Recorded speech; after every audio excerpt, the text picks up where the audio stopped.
Welcome to Justice Reloaded HD. Today, I just want to ask you something simple. Have you ever needed someone to just sit beside you, without saying a word, and still feel comforted? Because sometimes, having someone quietly wait with you, that's already a gift big enough. If you believe that quiet patience can heal even the most fragile hearts, go ahead and hit that like button. And don't forget to subscribe to Justice Reloaded HD, so you never miss another story that touches the soul. The late afternoon sun draped Tacoma's quiet streets in a soft orange glow. Outside a modest corner diner, the sky was beginning to shift. Fading light stretched across the sidewalk and cast long shadows over a lonely wooden bench at the nearby bus stop. Benji sat there, still as stone. His wheelchair was tucked just right against the edge of the bench, his blanket pulled up neatly over his legs. His fingers twitched faintly, but he kept his eyes forward. He didn't like crowds. The noise. The looks. Even the kindnesses often came with too much pressure. And today, like most days, he didn't want to go inside. The driver had dropped him off as usual, walked him gently to the bench, and waited for a moment. Benji had shaken his head when asked if he was sure. He'd rather wait out here than be pushed into a room full of voices and unfamiliar stares. So the driver left, and the boy stayed, watching shadows stretch across the sidewalk. A few minutes later, the diner's door swung open. Tessa Monroe had just finished her shift. She was still in uniform, her hair loosely tied back, hands dry and smelling faintly of dish soap and pepper. As she stepped outside, she paused, drawn by a stillness she recognized too well. There was a boy on the bench. Young. Withdrawn. His shoulders were curled in, and his small hands trembled just enough to notice. Tessa had seen that kind of trembling before. 6 long years of caring for her father after his stroke had taught her how trauma quietly lives in a body. She didn't approach with a smile or a question. Didn't crouch down to his level or ask if he was okay. Instead, she walked over, calmly and without comment, and sat down on the opposite end of the bench. The space between them remained quiet. No introductions. No nervous chatter. Just the sound of a bird calling somewhere in the distance, and the far-off hum of a city starting to wind down for the day. After 3 long minutes, Benji turned his head slightly and whispered, "You don't need to say anything?" Tessa glanced over. Her voice, when it came, was soft but steady. "Waiting feels shorter when someone sits with you," she replied. Benji looked at her, really looked. And for the first time that day, his lips curved into the barest of smiles. Not the kind forced for politeness. Not the kind that adults coax out of kids to make themselves feel better. It was small, genuine, fragile but present. She didn't say anything else. She just stayed seated. Across the street, a black town car sat parked beneath a line of trees. Inside, behind the tinted glass, Jeremy Harris watched. His silver hair caught the last glint of sunlight, but his expression was unreadable. He'd been waiting in that car, just like he always did. Ever since the accident, ever since his wife passed, Jeremy had kept a distance. From his boardrooms, from his friends, even from his son. He didn't know how to enter spaces gently anymore. Now he was watching his boy, tense, hesitant, leaning ever so slightly toward a stranger. A waitress in a worn uniform who didn't try to fix anything, didn't try to talk. She just sat. Jeremy blinked. His hand hovered near the door handle, but didn't move. On that quiet bench, as the last rays of sun slipped behind the roofs, Benji kept still. But for the first time in a very long time, he didn't feel alone while doing it. Later that evening, Tessa sat cross-legged on the edge of her bed, nursing a cup of lukewarm tea while trying to ignore the creaking radiator and the flickering light in her kitchen. The day had been long, but strangely quiet in her mind. The image of the boy Benji, curled up on the bus stop bench, had stayed with her, not as a burden, but like a soft echo. She reached for her phone to check the time, but instead saw a new message from an unknown number. No name. Just digits and a quiet on the screen. She hesitated. It could have been spam. But curiosity outweighed caution, and she opened it. "You're the first person to sit next to my son without asking why he didn't go inside. I wanted to ask, would you be willing to see him again?" She blinked at the words. "Read them again." Then once more. The message was simple, no punctuation fuss, no over-explaining, but every word carried weight. She set the phone down on her lap, hands resting on either side. The room around her felt still. There was something about that message, not just what it said, but what it didn't. Whoever had sent it, likely the boy's father, had chosen his words with care and restraint. Tessa didn't reply right away. She thought about the way Benji's fingers had trembled, how tightly he had pulled that blanket over his lap. She remembered the slight catch in his voice when he asked if she didn't need to say anything. And most of all, she remembered that fleeting smile, the one that bloomed simply because someone had chosen not to rush him. It reminded her of her father, how many hours she had spent in hospital corridors, not talking, not doing much of anything, just being there. Waiting for something to shift, for someone to notice that waiting didn't have to be lonely. She didn't sleep much that night. Not because she was worried, but because she felt something shifting quietly in herself. The next day, she walked her usual route past the diner after her shift, not sure what she expected to find. Maybe nothing. Maybe a repeat of the day before. But as she neared the familiar little bus stop, she saw him again. Benji was there, sitting in the same spot. His shoulders were a little straighter today. And this time, he wasn't just waiting. He was holding something. A folded sheet of white paper sat in his lap, clutched gently in his hands. As Tessa approached, their eyes met. He didn't smile right away. Didn't wave. Just looked at her with a cautious kind of hope. She stopped a few feet away, giving him space to decide. Benji held the paper out to her. She took it, unfolded it carefully. Inside, written in thick, slightly wobbly letters, were the words, "If you're not too busy today, can we wait together again?" She stared at the words for a moment longer than she needed to. Her chest ached, just a little, in the way it does when something lost begins to come back. She folded the paper again, slowly.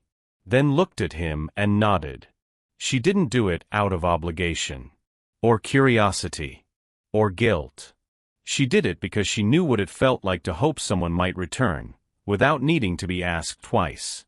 And as she sat down beside him again, she wasn't thinking about how long they'd wait, or whether he would speak. She was thinking about all those moments in life where someone simply chooses not to leave. And how sometimes, that choice is everything.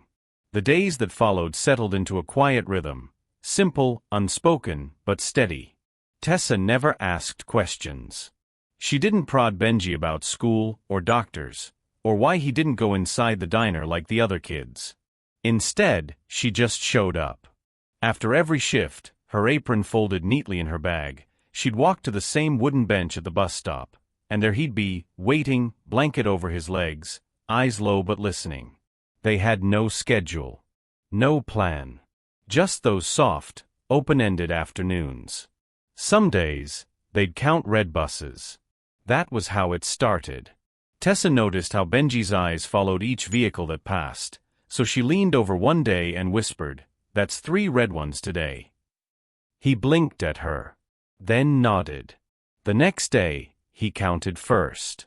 Other times, she'd bring a pen from the diner, just a cheap blue one, and they'd take turns doodling shapes onto the peeling surface of the bench. Circles, stars, a lopsided dog. Benji laughed when Tessa drew one with a hat. He didn't talk much.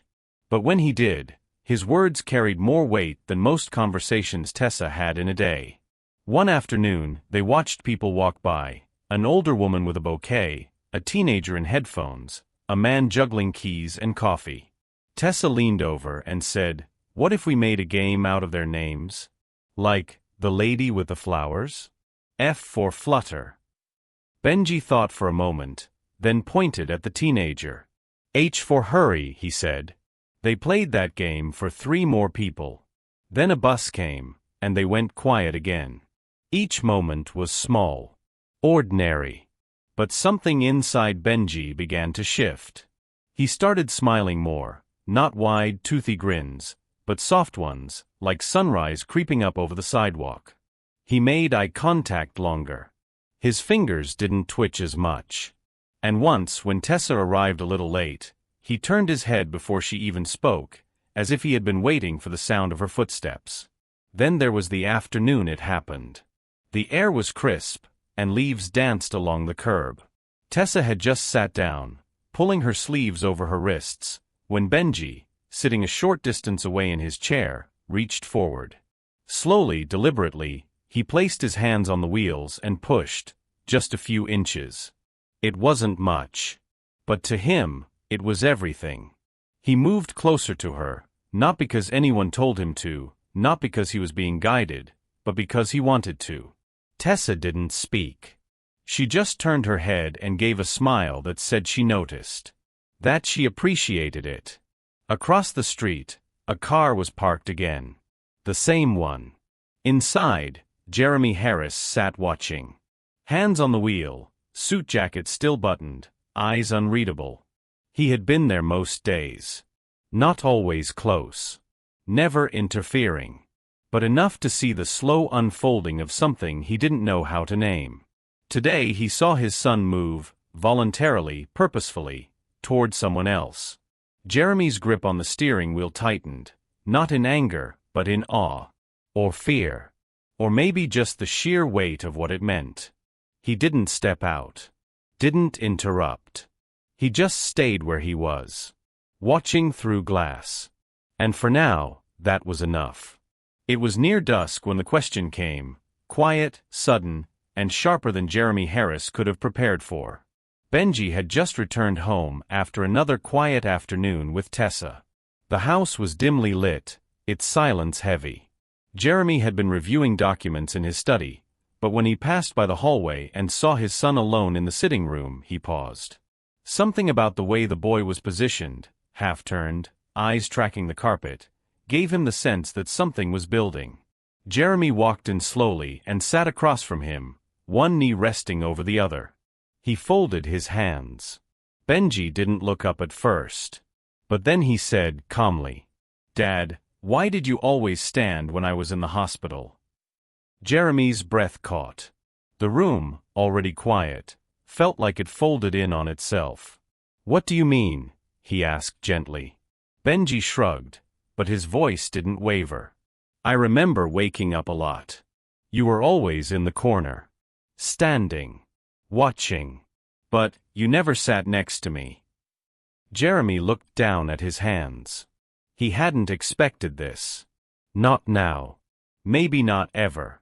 He remembered those days. The harsh overhead lights. The smell of antiseptic. The sound of machines that beeped even in the dead of night. He had been there, every night, but always upright.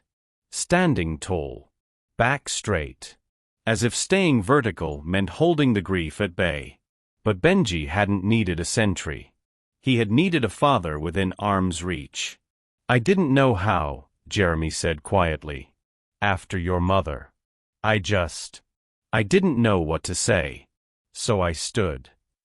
Benji looked at him now, face unreadable. Then said, "You could have just Saturday." That sentence was a weight Jeremy didn't know how to carry. In the days that followed, the simplicity of those words gnawed at him. He thought he'd done right by being there, even from a distance. But now he saw that distance for what it really was, absence disguised as presence. Worse still, he had watched from the car window each afternoon as Benji inched closer and closer to someone who didn't know how to sit beside him. No demands. No fear of saying the wrong thing. Just quiet loyalty. And Jeremy, for all his wealth, his years of business leadership and calculated decisions, had not done what that waitress had done so effortlessly, just be there. The feeling festered. He began to shift the routine. One evening, he delayed Benji's outing by suggesting homework be done first. Another afternoon, he asked the driver to take a longer route. Quiet changes. Subtle delays.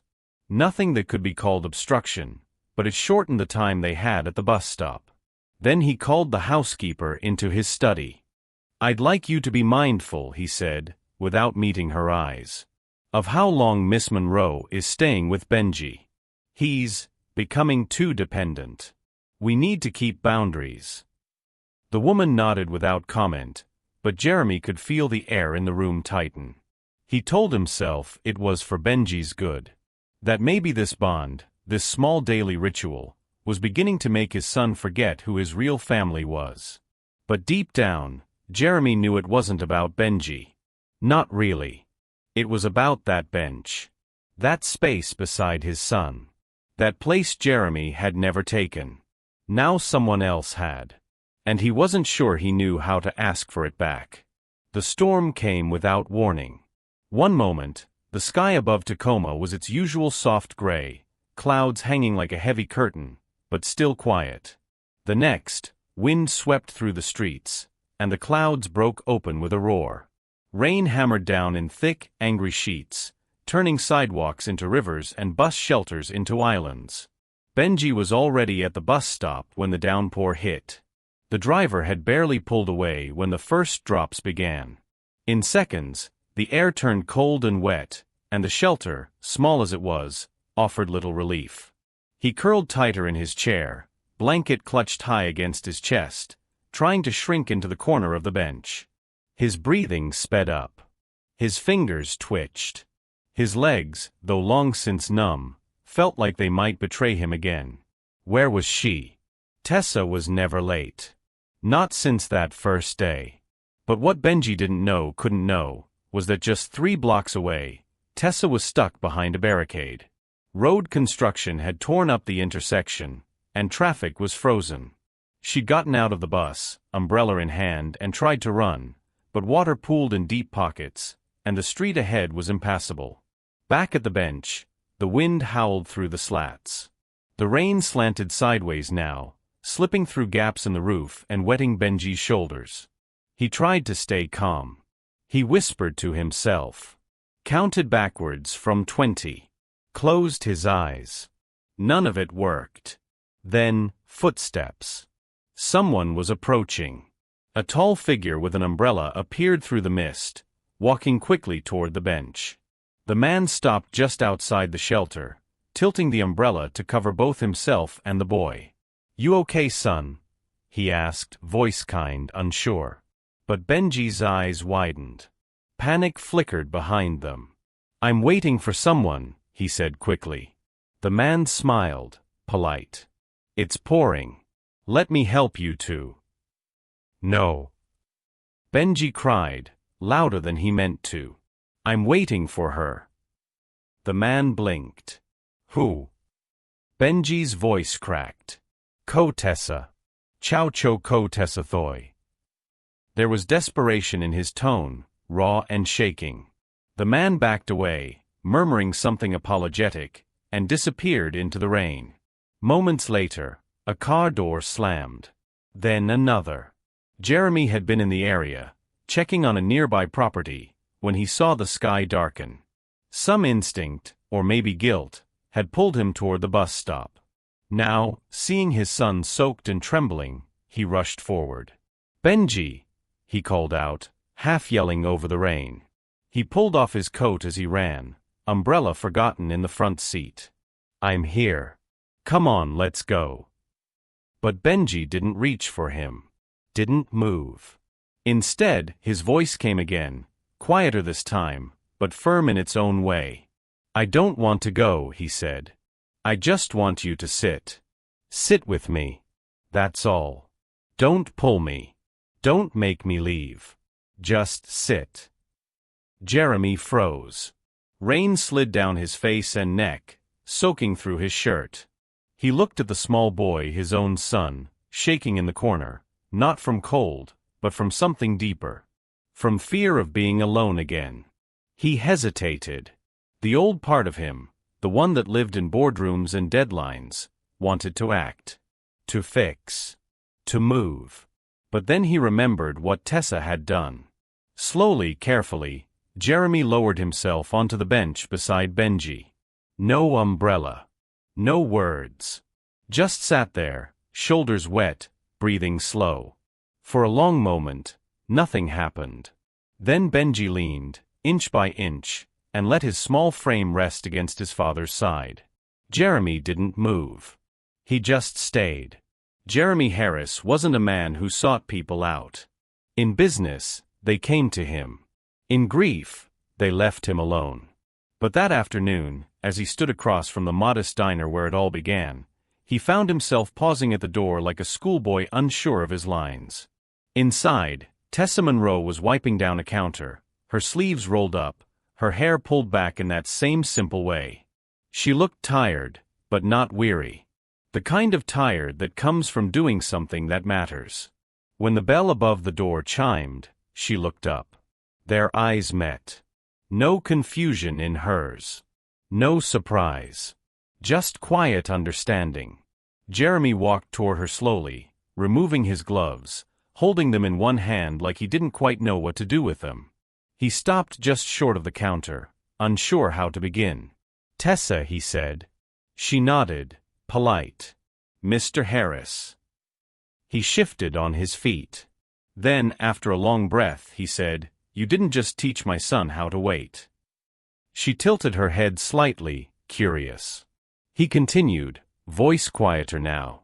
"You taught me that waiting doesn't have to be distance. That sometimes, sitting next to someone means more than any words you can say." Tessa didn't answer right away. She placed the rag she was holding onto the sink, wiped her hands on her apron, and leaned gently on the counter, eyes never leaving his. Then she smiled. Soft. Certain. "There are some kids," she said, "who don't need to be led." Jeremy listened, really listened, for once, without trying to solve the sentence before it was finished. "They just need someone who's patient enough to wait until they're ready to go," she added. Silence followed, but it wasn't uncomfortable. It rested between them like something sacred. He gave a small nod. "I've spent years filling my world with answers," Jeremy said. "Boardrooms. Figures. Strategies. But I couldn't give my own son what you gave him on a bus bench." Tessa didn't say you could've. She didn't reassure. She just let him own that truth. Jeremy's voice caught slightly as he added, "I think I've been standing for so long. I forgot how to sit." Tessa looked at him gently. "It's not too late." He nodded again. "I know." Outside, the clouds were beginning to clear.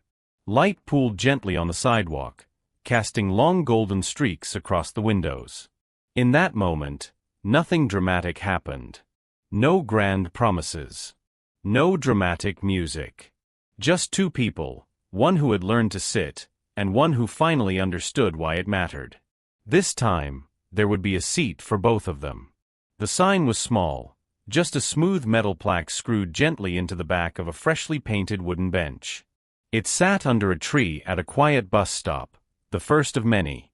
More would follow, in libraries, parks, hospital waiting areas. But this one was the beginning. And it read, "You don't have to do anything. Just sit with someone who's waiting." They called it the Next Bench Project. It wasn't flashy. There were no major investors, no ribbon cutting with celebrities. Just people, regular people, who understood that presence, more than advice or action, had the power to hold someone together. At the opening ceremony, the crowd gathered slowly. Some came out of curiosity. Others out of gratitude. The grass was damp but sunlit, and the air held that early spring hope that makes everything feel possible. Benji stood between his father and Tessa. He wore a navy sweater and khakis, his wheelchair just behind him but unused for this moment. His hands were steady. His chin lifted. He'd been practicing the words all week, though he didn't need to. They came from someplace deeper than memory. A microphone was set on a short stand. He looked at it, then at the small crowd before him, and then back at Jeremy, who gave a silent nod. Not pushing. Not guiding. Just there. Benji took a breath, then began. "I used to be scared of people trying to pull me places." His voice was clear, though soft. I was scared that if I got left behind, no one would come back. And if someone did come, they'd try to fix me. Or rush me. Or make me feel broken. A murmur passed through the crowd, quiet, reverent. But then, someone just sat beside me. Didn't say anything. Just stayed. He paused. His gaze found Tessa, who smiled, not proud, not emotional, just present. Like always. And now I know, if someone is willing to sit with you, Benji said, you'll want to move forward on your own. A beat of silence. Then, slowly, the audience rose to their feet. No one clapped at first. They just stood, some with hands over hearts, others wiping tears. Then the applause came. Gentle, then building, then swelling into something full and honest. Jeremy placed a hand on his son's shoulder. It wasn't heavy. It didn't direct or protect or press. It just rested there, light and warm. For the first time, Jeremy wasn't standing apart. Wasn't watching from the side or trying to hold everything together through distance. He was beside his son. In every way that counted. Not leading. Not fixing. Just sitting in the right place, at the right time. And not trying to take anything at all. If you believe that just sitting beside someone can change a life, leave a like on this video and subscribe to Justice Reloaded HD, so you never miss another story that speaks to the heart. We'll see you next week, with another story that matters.